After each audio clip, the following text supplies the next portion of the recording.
Windlands 2 chega ao PlayStation VR 2 no dia 25 de julho. Vai ter upgrade gratuito para quem já tem a versão do PlayStation 4, gatilhos adaptáveis, vibração no headset e multiplayer entre as plataformas.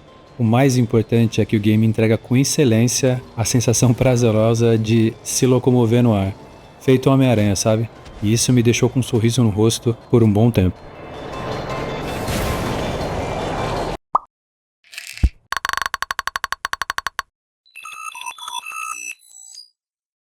Eu adoro VR porque o lance de imersão é meio que garantido quando a gente bota o headset.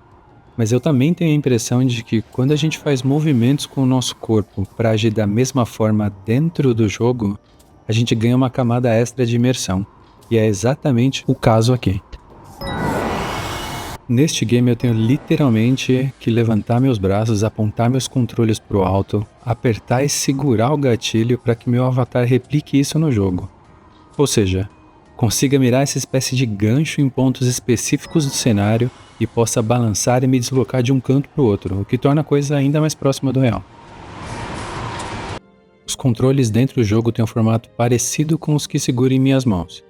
No game eles disparam uma corda que vai me puxando em direção ao ponto de contato em que ela se fixou, até que eu solte o gatilho.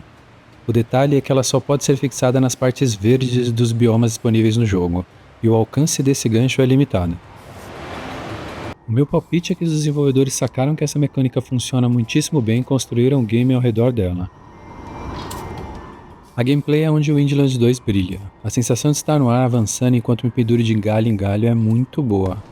Mas o game tem também o combate. Usando o L1 e o R1, que são os gatilhos que estão na parte de baixo do controle, eu transformo um gancho em arco e o outro em flecha.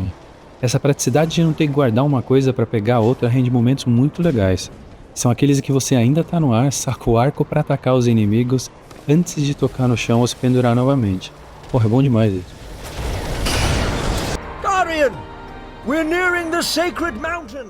A narrativa é basicona, nada demais, mas ela ajuda a amarrar as missões da campanha. Além das missões para derrotar os chefes, tem, por exemplo, missões de coleta de itens específicos em pontos difíceis de chegar às vezes, ou missões de liquidar uma quantidade de inimigos mais simples que estão espalhados pelo mapa.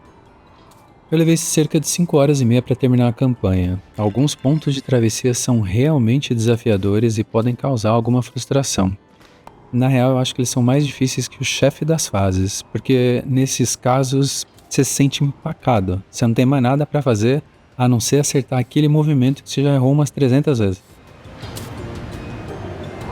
No pós-game são liberados desafios de corrida e de coleta de itens em trechos específicos das fases, o que garante alguma longevidade ao game, já que sempre dá para fazer melhor aquele trecho e finalmente subir de posição no placar de líderes. Confesso que eu fiquei um tempo obcecado tentando bater o tempo dos devs e a sensação de finalmente conseguir é boa demais. Well done! You've got an achievement! O game tem gráficos simples e que estão nítidos no PlayStation VR. Roda 90 FPS, não tive uma única queda de frame ou problema de tracking, não tem do que reclamar aqui. Aliás, a versão do PlayStation VR 2 foi feita pelo estúdio brasileiro VR Monkey, em colaboração com a Psytech Games, que é a desenvolvedora original do jogo. O ponto negativo é que os inimigos menores têm um comportamento limitado, falta ódio, sabe?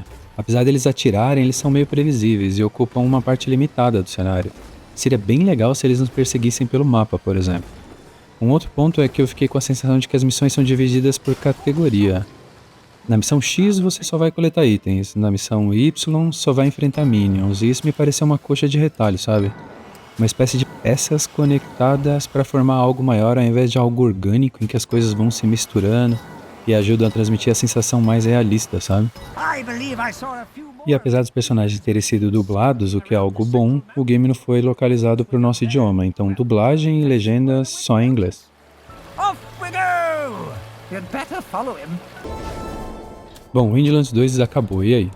Eu recomendo, a sensação de se deslocar no ar é muito boa, a campanha é legal e pode ser feita com mais 3 pessoas de plataformas diferentes, inclusive.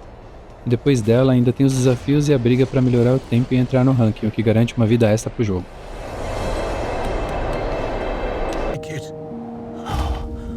This crystal must have been created by the demon himself. Deixa nos comentários se você vai para as Terras do Vento e que headset vai usar para isso. A gente se vê na próxima. Até lá! And right now, Now we must send this brave hunter through to stop Baldaka. Go, hunter. Our fate lies with you.